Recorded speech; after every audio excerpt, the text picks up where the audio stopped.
eu já vou chamando o doutor Rafael Carboni. O doutor Rafael Carboni, ele vai falar para a gente de uma dor extremamente importante, né? Não é que as outras não são importantes, mas quem não tem uma dor nas costas, né? A dor lombar, a dor cervical, realmente a dor da coluna é uma dor que todos nós padecemos dela, e quanto mais velhos ficamos, mais dores temos. Dizem aí que se você chegou aos 40 e não tem dor, é porque provavelmente não está vivo, né? Todos nós sofremos com a dor na coluna. O doutor Rafael Carboni é um ortopedista, ele esteve com a gente lá na UCLA estudando e falou que ia ser neurocirurgião, estudou muito a respeito de Parkinson e depois ele decidiu que ele ia ser um ortopedista tratando da coluna e se dedicou à coluna realmente, né? Uma pessoa totalmente dedicada a cirurgias complexas da coluna, cirurgias simples, endoscópicas, todas elas. Nós temos 3 desses especialistas junto conosco, e o Rafael, dessa vez, vai ter a oportunidade de nos dizer o que fazer para tratar a dor da coluna. Existiu alguma pergunta que vocês queiram fazer? Deixa eu ver aqui no chat. Não, ainda ninguém perguntou, então vamos passar para o doutor Rafael. Bom, boa noite a todos. Obrigado pelo convite, doutor Antônio, doutora Alessandra. É sempre um prazer participar com meus colegas neurocirurgiões e neurologistas. Bom, me apresentando, sou Rafael Carboni, sou ortopedista, cirurgião da coluna vertebral. Hoje em dia eu coordeno o grupo de coluna da Faculdade de Medicina da ABC e vou tentar aqui resumir ao máximo um pouco sobre a dor lombar, a lombalgia, que é uma situação extremamente frequente. É muito difícil alguém não ter sentido dor lombar uma vez na vida, e se não sentir, muito provavelmente vai sentir. Então, um pouco da anatomia. A coluna é dividida basicamente em 3 segmentos: a cervical, a torácica e a lombar. E muitas vezes se olha só para a coluna, né, para as vértebras, discos, mas tem muito mais coisa envolvida, como musculatura, ligamentos, nervos, discos, e todas essas são fontes potenciais de dor. Por definição, a coluna lombar, né, o segmento lombar, vamos dizer assim, para não se ater só a coluna, é a região que está entre a última vértebra da coluna torácica T12 e a crista ilíaca, para aqueles que não são médicos, da nossa bacia. Tá? Nesse caso, pode ter ou não irradiações. É tão frequente que é a segunda causa de consulta ao médico generalista, está entre as 5 maiores queixas que levam o paciente ao pronto-socorro, e a primeira queixa de qualquer consultório ortopédico, principalmente serviços de urgência.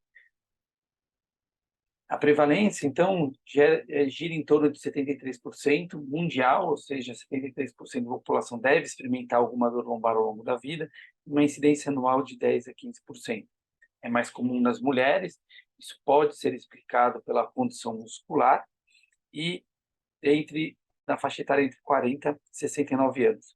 É a segunda doença mais prevalente no Brasil, após a hipertensão, então, o que mostra mais uma vez a importância do conhecimento por todos os médicos, independente da especialidade, e dos pacientes sobre a lombalgia.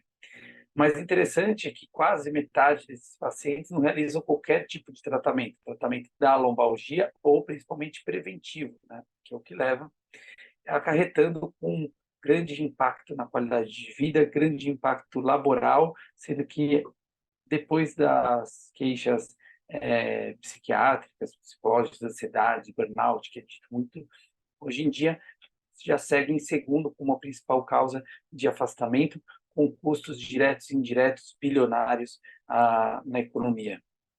Se a gente for avaliar a evolução, né, desde a década de 90 até 2000, 2017, como mostra esse estudo, a gente vê que o afastamento da dor lombar se mantém ali entre as primeiras, a dor lombar e a cefaleia, que também foi dita anteriormente como uma grande causa de importância de saúde pública.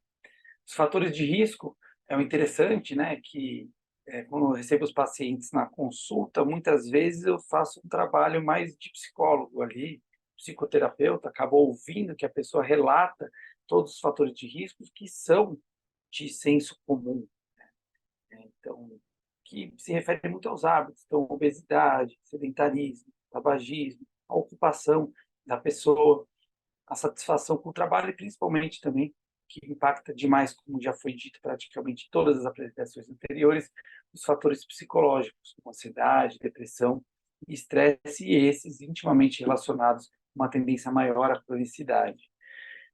Geralmente, esses quadros eles são autolimitados quando se fala da lombalgia aguda, e muitos nem chegam a procurar atendimento médico. Sente uma dorzinha, aquela coisa, e acaba passando por si só.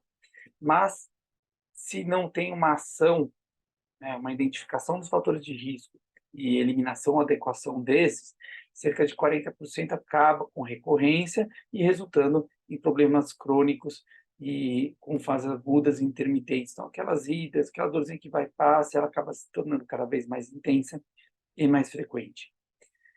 As causas, a gente tem que resumir bastante, porque praticamente tudo pode dar dor lombar, né? Então, são divididas didaticamente em causas mecânicas, causas inflamatórias, infecciosas, metabólicas, tumorais e até dores referidas, ou seja, não propriamente dita do segmento lombar, mas de vísceras, por exemplo, que acabam acarretando com dor lombar. Então, é de extrema importância saber identificar a dor lombar e fazer os diagnósticos diferenciais para assim instituir uma terapêutica. Bom, as mecânicas são as mais, praticamente 90%, são bem conhecidas, e elas são aquelas decorrentes de alterações biomecânicas da coluna. Então, ou seja, das estruturas articulares, estruturas de amortecimento da coluna, como os discos, né? No caso de lombalgias agudas, algumas questões traumáticas, como entorses, distensões, também podem estar relacionadas. Vou passar aqui rapidamente, mas para exemplificar e lembrar a todos quais são as possíveis causas de dores mecânicas aí ou secundárias. Então, a hérnia de disco muitas vezes pode causar uma dor discogênica, nem sempre relacionada a uma dor ciática irradiada. A espondilolistese, que é uma instabilidade, ou seja, o segmento da coluna, vamos dizer que esteja mais solto, isso também pode ser fonte de dor. Os discos degenerados, que diminuem ali, vamos dizer, o amortecimento, o sistema de amortecimento da coluna, podem eventualmente também, para essas projeções dos famosos bicos de papagaio, acabarem comprimindo algum nervo e gerando dor. Uma sobrecarga nas conexões das vértebras, que são as facetas articulares, conhecidas como síndrome facetária lombar. Deformidades, escoliose ou cifoescoliose, também vão alterar a distribuição de cargas na coluna, podendo acarretar também com dor em diversos segmentos, mas principalmente na coluna lombar, lombosacra e eventualmente quadril.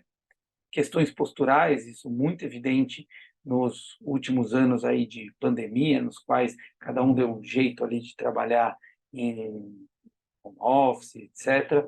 E isso pode acabar acarretando também, no longo prazo, principalmente, questões de dor na coluna.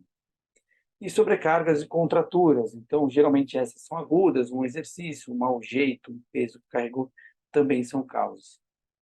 Também existem as causas não mecânicas, né? São divididas, novamente, em metabólicas, inflamatórias, infecciosas e causas neoplásicas. Então, aprofundando aqui, fraturas, aquelas são mais frequentes em idosos, vai ser importante, principalmente porque isso deve levantar aí uma bandeirinha vermelha, uma red flag, no caso de atendimentos no pronto-socorro, principalmente em idosos com fraturas por osteoporose, ou seja, por insuficiência, nem sempre relacionadas a algum trauma de alta energia. Causas oncológicas, então sempre também é importante levantar, saber fazer a anamnese corretamente, principalmente com pacientes com algum fator de risco ou antecedentes neoplásicos. doenças reumatológicas, exemplo principal aí seria mais conhecido como a espondilite anquilosante, que cursa com fusão das vértebras e limitação do arco de movimento e deformidades, e, consequentemente, eventuais quadros de dor. Causas infecciosas também, principalmente na coluna lombar baixa, casos que são eventualmente disseminados, principalmente por infecções urinárias de repetição, pacientes dialíticos, e etc., que podem acabar levando algum tipo de bactéria aí para a região discal, evoluindo com infecção e, novamente, dor. É de tanta importância a dor lombar, e acho que vai ficando nítido que ela está presente em praticamente todas as especialidades, que também não iria fugir da parte abdominal, principalmente visceral, como o principal, acredito que seja o diagnóstico diferencial e mais falado, por exemplo, seriam de cólicas renais. Para o médico aí generalista, o médico clínico, o ortopedista, quem seja que esteja no pronto-socorro, o mais importante aqui seria identificar os sinais de alerta. Então, paciente com pouca idade ou acima de 55 anos, uma característica que não seja mecânica, aquela dor de contratura, doenças reumatológicas, uso de medicação, osteoporose, sintomas neurológicos e idas recorrentes ao pronto-socorro, deve levantar sempre um alerta e olhar com atenção esse caso e, principalmente, solicitar exames, né? Para o diagnóstico, então, sempre mais importante é detalhar a dor, a anamnese completa, identificar as red flags, fazer o exame físico completo e aí sim se avaliar se deve ou não deve solicitar exames e quais devem ser solicitados. Esses exames de imagem, exames laboratoriais, lógico, baseado nas principais hipóteses diagnósticas levantadas. O diagnóstico, então, sempre se atenta para a idade, né, porque ela é rara em crianças e acima de 50 anos, avaliar sempre a presença de sintomas neurológicos e a história mórbida, então, os fatores de risco, os antecedentes do paciente. Os exames complementares, isso é bem importante, foi dito anteriormente, também nas outras apresentações, que é um pouco, existe uma resistência, né, principalmente para os pacientes, poxa, não vai solicitar exame, etc. Muitas vezes isso pode confundir aí quem não tem muita experiência na interpretação dos exames e acabar tendo uma conduta errada. Então, solicitar exames quando não necessários, às vezes pode acabar atrapalhando. Então, importante pedir quando tem alguns sinais de alerta, com as idades acima de 50 anos, história de trauma significativo, déficit neurológico e das recentes. Paciente buscando também compensação trabalhista, justamente para afastar algumas causas e poder atribuir exatamente a compensação trabalhista. O raio-x, por parecer um exame muito simples, fazer um raio-x, pede um raio-x ali, nem sempre deve ser pedido. Por quê? 73% das vezes ele está normal. Quando está alterado, 46% são achados incidentais. E aí começa o problema. Começa a se atribuir a dor ao paciente, tem uma diminuição de disco, tem uma artrose aqui, tem um bico de papagaio. E aí, complementando tudo que já foi dito, num paciente que já tem alguma tendência, vamos dizer, psicológica da dor é de extrema importância na lombalgia, acaba ficando ali, vamos falar, se auto-estigmatizando, realmente eu tenho um problema e carregando isso para a vida, se limitando às suas atividades do dia a dia, se limitando a atividades físicas. Então, o que solicitar? Bom, isso não existe uma regra, depende mesmo das hipóteses diagnósticas, mas sempre tem que se avaliar a necessidade. Solicitar tomografia, ressonância, cintilografia óssea, eventualmente raios-x dinâmicos para avaliação de instabilidades. Então, esses são os 3 principais exames de imagem, né? Primeiramente, observamos uma radiografia simples, que é importante para avaliar o alinhamento da coluna, presença de fraturas e de desvios. Em segundo, temos a tomografia. Tomografia, para quem não é da área, ela, diferentemente da ressonância magnética, ela detalha muito bem a parte óssea. Então, ela tem uma importância porque se tem isso também, a ressonância é melhor, ela vai ver mais detalhes, não, para fraturas, alterações ósseas, etc. A tomografia acaba sendo um exame de escolha. e o exame de ressonância magnética, que vai avaliar muito bem a condição dos discos, compressões neurológicas, condições musculares e ligamentares. Já a condução do caso, são diversos caminhos, todos vão depender da causa da lombalgia, mas a gente tratando aí mais, vamos dizer que afastando todo aquele monte de causa e atribuindo para a lombalgia mecânica, né, que é aquela questão muscular de sobrecarga, que seria a lombalgia inespecífica, como devemos proceder. Então, o tratamento é até alvo, muitas vezes, de piada, né, do que o ortopedista faz, é anti-inflamatório e relaxante muscular, né, porque essa é a causa inflamatória, é contratura muscular, podendo ou não ser associados a medicações opioides ou outros adjuvantes, tá? A gente sempre orienta a evitar esse conforme necessário e ser mais objetivo, então, na indicação da utilização da medicação. Em relação à educação, a repouso relativo, fisioterapia, cultura e RPG, isso vai depender de cada paciente. O repouso, que é por aqui o destaque é o repouso, é algo que vem caindo por terra. Então, assim, se fazia muito tempo de repouso, muito tempo de fisioterapia analgésica, você tem que ficar zerado para fazer atividade física, você tem que ficar zero de dor para fazer fisioterapia com fortalecimento. Isso não é verdade. É um pouco de cada. Então, melhorou um pouco da dor, coloca um pouco de atividade. Melhorou um pouco da dor, coloca um pouco de atividade.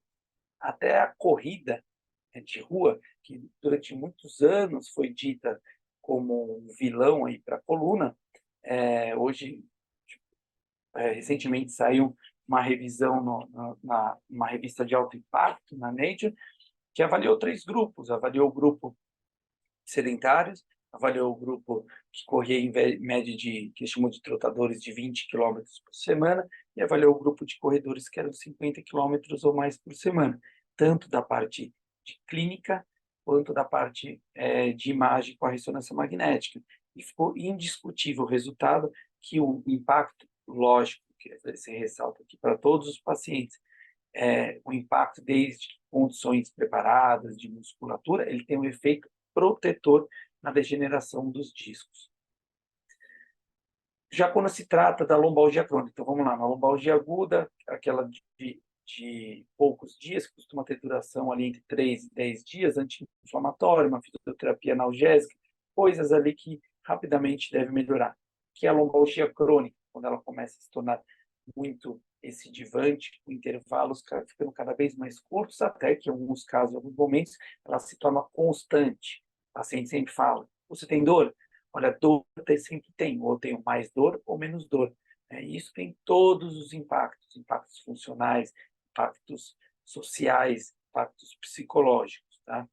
E o tratamento nesses casos, ele deve ser instituído de prontidão para que se evite maiores efeitos deletérios da dor na condição do paciente, na qualidade de vida.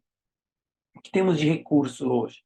Então, obviamente, sempre depende do diagnóstico inicial, mas isso pode ser dividido basicamente na parte de intervenção.